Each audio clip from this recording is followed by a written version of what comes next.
بسم الله الرحمن الرحيم. سبحان الذي أسرى بعبده ليلا من المسجد الحرام إلى المسجد الأقصى الذي باركنا حوله لنريه من آياتنا إنه هو السميع البصير. وآتينا موسى الكتاب وجعلناه هدى لبني إسرائيل ألا تتخذوا من دوني وكيلا ذرية من حملنا مع نوح إنه كان عبدا شكورا. وقضينا إلى بني إسرائيل في الكتاب لتفسدن في الأرض مرتين ولتعلن علوا كبيرا. فإذا جاء وعد أولاهما بعثنا عليكم عبادا لنا أولي بأس شديد فجاسوا خلال الديار وكان وعدا مفعولا. ثم رددنا لكم الكرة عليهم وأمددناكم بأموال وبنين وجعلناكم أكثر نفيرا. إن أحسنتم أحسنتم لأنفسكم وإن أسأتم فلها. فإذا جاء وعد الآخرة ليسوءوا وجوهكم وليدخلوا المسجد كما دخلوه أول مرة وليتبروا ما علوا تتبيرا. عسى ربكم أن يرحمكم وإن عدتم عدنا وجعلنا جهنم للكافرين حصيرا. إن هذا القرآن يهدي للتي هي أقوم ويبشر المؤمنين الذين يعملون الصالحات أن لهم أجرا كبيرا وأن الذين لا يؤمنون بالآخرة أعتدنا لهم عذابا أليما. ويدعو الإنسان بالشر دعاءه بالخير وكان الإنسان عجولا. وجعلنا الليل والنهار آيتين فمحونا آية الليل وجعلنا آية النهار مبصرة لتبتغوا فضلا من ربكم ولتعلموا عدد السنين والحساب وكل شيء فصلناه تفصيلا. وكل إنسان ألزمناه طائره في عنقه ونخرج له يوم القيامة كتابا يلقاه منشورا. اقرأ كتابك كفى بنفسك اليوم عليك حسيبا. من اهتدى فإنما يهتدي لنفسه ومن ضل فإنما يضل عليها ولا تزر وازرة وزر أخرى وما كنا معذبين حتى نبعث رسولا. وإذا أردنا أن نهلك قرية أمرنا مترفيها ففسقوا فيها فحق عليها القول فدمرناها تدميرا. وكم أهلكنا من القرون من بعد نوح وكفى بربك بذنوب عباده خبيرا بصيرا. من كان يريد العاجلة عجلنا له فيها ما نشاء لمن نريد ثم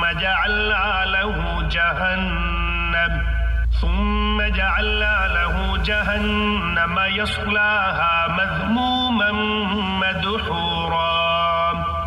ومن أراد الآخرة وسعى لها سعيها وهو مؤمن فأولئك كان سعيهم مشكورا كلا نمد هؤلاء وهؤلاء من عطاء ربك وما كان عطاء ربك محظورا انظر كيف فضلنا بعضهم على بعض وللآخرة أكبر درجات وأكبر تفضيلا لا تجعل مع الله إلها آخر فتقعد مذموما مخذولا وقضى ربك ألا تعبدوا إلا إياه وبالوالدين إحسانا إما يبلغن عندك الكبر أحدهما أو كلاهما فلا تقل لهما أف ولا تنهرهما وقل لهما قولا كريما واخفض لهما جناح الذل من الرحمة وقل رب ارحمهما كما ربياني صغيرا ربكم أعلم بما في نفوسكم إن تكونوا صالحين فإنه كان للأوابين غفورا وآت ذا القربى حقه والمسكين وابن السبيل ولا تبذر تبذيرا إن المبذرين كانوا إخوان الشياطين وكان الشيطان لربه كفورا وإما تعرضن عنهم ابتغاء رحمة من ربك ترجوها فقل لهم قولا ميسورا ولا تجعل يدك مغلولة إلى عنقك ولا تبسطها كل البسط فتقعد ملوما محسورا إن ربك يبسط الرزق لمن يشاء ويقدر إنه كان بعباده خبيرا بصيرا ولا تقتلوا أولادكم خشية إملاق نحن نرزقهم وإياكم إن قتلهم كان خطأ كبيرا ولا تقربوا الزنا إنه كان فاحشة وساء سبيلا ولا تقتلوا النفس التي حرم الله إلا بالحق ومن قتل مظلوما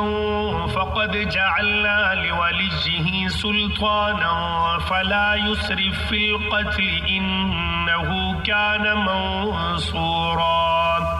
ولا تقربوا مال اليتيم إلا بالتي هي أحسن حتى يبلغ أشده وأوفوا بالعهد إن العهد كان مسؤولا وأوفوا الكيل إذا كلتم وزنوا بالقسطاس المستقيم ذلك خير وأحسن تأويلا ولا تقف ما ليس لك به علم إن السمع والبصر والفؤاد كل أولئك كان عنه مسؤولا ولا تمش في الأرض مرحا إنك لن تخلق الأرض ولن تبلو الجبال طولا كل ذلك كان سيئه عند ربك مكروها ذلك مما أوحى إليك ربك من الحكمة ولا تجعل مع الله إلها آخر فتلقى في جهنم ملوما مدحورا أفأصفاكم ربكم بالبنين واتخذ من الملائكة إناثا إنكم لتقولون قولا عظيما ولقد صرفنا في هذا القرآن ليذكروا وما يزيدهم إلا نفورا قل لو كان معه آلهة كما يقولون إذا لابتغوا إلى ذي العرش سبيلا سبحانه وتعالى عما يقولون علوا كبيرا تسبح له السماوات السبع والأرض ومن فيهن وإن من شيء إلا يسبح بحمده ولكن لا تفقهون تسبيحهم إنه كان حليما غفورا وإذا قرأت القرآن جعلنا بينك وبين الذين لا يؤمنون بالآخرة حجابا مستورا وجعلنا على قلوبهم أكنة أن يفقهوه وفي آذانهم وقرا وإذا ذكرت ربك في القرآن وحده ولوا على أدبارهم نفورا نحن أعلم بما يستمعون به إذ يستمعون إليك وإذ هم نجوى إذ يقول الظالمون إن تتبعون إلا رجلا مسحورا انظر كيف ضربوا لك الأمثال فضلوا فلا يستطيعون سبيلا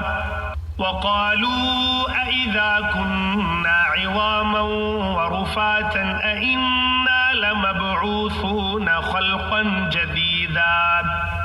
قل كونوا حجارة أو حديدا أو خلقا مما يكبر في صدوركم فسيقولون من يعيدنا قل الذي فطركم أول مرة فسينغضون إليك رؤوسهم ويقولون متاه وقل عسى أن يكون قريبا يوم يدعوكم فتستجيبون بحمده وتظنون إن لبثتم إلا قليلا وقل لعبادي يقولوا التي هي أحسن إن الشيطان ينزغ بينهم إن الشيطان كان للإنسان عدوا مبينا ربكم أعلم بكم إن يشأ يرحمكم أو إن يشأ يعذبكم وما أرسلناك عليهم وكيلا وربك أعلم بمن في السماوات والأرض ولقد فضلنا بعض النبيين على بعض وآتينا داود زبورا قل ادعوا الذين زعمتم من دونه فلا يملكون كشف الضر عنكم ولا تحويلا أولئك الذين يدعون يبتغون إلى ربهم الوسيلة أيهم أقرب ويرجون رحمته ويخافون عذابه إن عذاب ربك كان محذورا وإن من قرية إلا نحن مهلكوها قبل يوم القيامة أو معذبوها عذابا شديدا كان ذلك في الكتاب مسطورا وما منعنا أن نرسل بالآيات إلا أن كذب بها الأولون وآتينا ثمود الناقة مبصرة فظلموا بها وما نرسل بالآيات إلا تخويفا وإذ قلنا لك إن ربك أحاط بالناس وما جعلنا الرؤيا التي أريناك إلا فتنة للناس والشجرة الملعونة في القرآن ونخففهم فما يزيدهم إلا طغيانا كبيرا نصيرا وإذ قلنا للملائكة اسجدوا لآدم فسجدوا إلا إبليس قال أأسجد لمن خلقت طينا قال أرأيتك هذا الذي كرمت علي لئن أخرتني إلى يوم القيامة لأحتنكن ذريته إلا قليلا قال اذهب فمن تبعك منهم فإن جهنم جزاؤكم جزاء موفورا واستفزز من استطعت منهم بصوتك وأجلب عليهم بخيلك ورجلك وشاركهم في الأموال والأولاد وعدهم وما يعدهم الشيطان إلا غرورا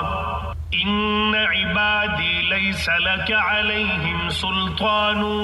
وكفى بربك وكيلا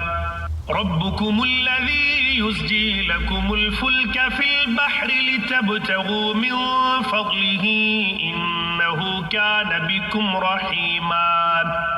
وإذا مسكم الضر في البحر ضل من تدعون إلا إياه فلما نجاكم إلى البر أعرضتم وكان الإنسان كفورا أفأمنتم أن يخسف بكم جانب البر أو يرسل عليكم حاصبا ثم لا تجدوا لكم وكيلا أم أمنتم أن يعيدكم فيه تارة أخرى فيرسل عليكم قاصفا من الريح فيغرقكم بما كفرتم ثم لا تجدوا لكم علينا به تبيعا ولقد كرمنا بني آدم وحملناهم في البر والبحر ورزقناهم من الطيبات وفضلناهم على كثير ممن خلقنا تفضيلا يوم ندعو كل أناس بإمامهم فمن أوتي كتابه بيمينه فأولئك يقرؤون كتابهم ولا يظلمون فتيلا ومن كان في هذه أعمى فهو في الآخرة أعمى وأضل سبيلا وإن كادوا ليفتنونك عن الذي أوحينا إليك لتفتري علينا غيره وإذا لاتخذوك خليلا ولولا أن ثبتناك لقد كدت تركن إليهم شيئا قليلا إذا لأذقناك ضعف الحياة وضعف الممات ثم لا تجد لك علينا نصيرا وإن كادوا ليستفزونك من الأرض ليخرجوك منها وإذا لا يلبثون خلافك إلا قليلا سنة من قد أرسلنا قبلك من رسلنا ولا تجد لسنتنا تحويلا أقم الصلاة لدلوك الشمس إلى غسق الليل وقرآن الفجر إن قرآن الفجر كان مشهودا ومن الليل فتهجد به نافلة لك عسى أن يبعثك ربك مقاما محمودا وقل رب أدخلني مدخل صدق وأخرجني مخرج صدق واجعل لي من لدنك سلطانا نصيرا وقل جاء الحق وزهق الباطل إن الباطل كان زهوقا وننزل من القرآن ما هو شفاء ورحمة للمؤمنين ولا يزيد الظالمين إلا خسارا وإذا أنعمنا على الإنسان أعرض ونأى بجانبه وإذا مسه الشر كان يئوسا قل كل يعمل على شاكلته فربكم أعلم بمن هو أهدى سبيلا ويسألونك عن الروح قل الروح من أمر ربي وما أوتيتم من العلم إلا قليلا ولئن شئنا لنذهبن بالذي أوحينا إليك ثم لا تجد لك به علينا وكيلا إلا رحمة من ربك إن فضله كان عليك كبيرا قل لئن اجتمعت الإنس والجن على أن يأتوا بمثل هذا القرآن لا يأتون بمثله ولو كان بعضهم لبعض ظهيرا ولقد صرفنا للناس في هذا القرآن من كل مثل فأبى أكثر الناس إلا كفورا وقالوا لن نؤمن لك حتى تفجر لنا من الأرض ينبوعا أو تكون لك جنة من نخيل وعنب فتفجر الأنهار خلالها تفجيرا أو تسقط السماء كما زعمت علينا كسفا أو تأتي بالله والملائكة قبيلا أو يكون لك بيت من زخرف أو ترقى في السماء ولن نؤمن لرقيك حتى تنزل علينا كتابا نقرأه قل سبحان ربي هل كنت إلا بشرا رسولا وما منع الناس أن يؤمنوا إذ جاءهم الهدى إلا أن قالوا أبعث الله بشرا رسولا قل لو كان في الأرض ملائكة يمشون مطمئنين لنزلنا عليهم من السماء ملكا رسولا قل كفى بالله شهيدا بيني وبينكم إنه كان بعباده خبيرا بصيرا ومن يهد الله فهو المهتد ومن يضلل فلن تجد لهم أولياء من دونه ونحشرهم يوم القيامة على وجوههم عميا وبكما وصما مأواهم جهنم كلما خبت زدناهم سعيرا ذلك جزاؤهم بأنهم كفروا بآياتنا وقالوا أإذا كنا عظاما ورفاتا أإنا لمبعوثون خلقا جديدا أولم يروا أن الله الذي خلق السماوات والأرض قادر على أن يخلق مثلهم وجعل لهم أجلا لا ريب فيه فأبى الظالمون إلا كفورا قل لو أنتم تملكون خزائن رحمة ربي إذا لأمسكتم خشية الإنفاق وكان الإنسان قتورا ولقد آتينا موسى 9 آيات بينات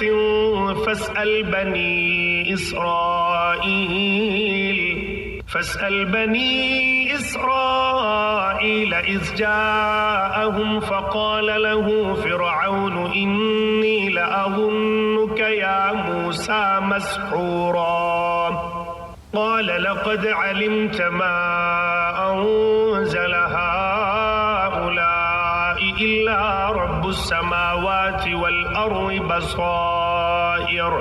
بصائر وإني لأظنك يا فرعون مثبورا فأراد أن يستفزهم من الأرض فأغرقناه ومن معه جميعا وقلنا من بعده لبني إسرائيل اسكنوا الأرض فإذا جاء وعد الآخرة جئنا بكم لفيفا وبالحق أنزلناه وبالحق نزل وما أرسلناك إلا مبشرا ونذيرا وقرآنا فرقناه لتقرأه على الناس على مكث ونزلناه تنزيلا قل آمنوا به أو لا تؤمنوا إن الذين أوتوا العلم من قبله إذا يتلى عليهم يخرون للأذقان سجدا ويقولون سبحان ربنا إن كان وعد ربنا لمفعولا ويخرون للأذقان يبكون ويزيدهم خشوعا قل ادعوا الله أو ادعوا الرحمن أيما تدعوا فله الأسماء الحسنى ولا تجهر بصلاتك ولا تخافت بها وابتغ بين ذلك سبيلا وقل الحمد لله الذي لم يتخذ ولدا ولم يكن له شريك في الملك ولم يكن له ولي من الذل وكبره تكبيرا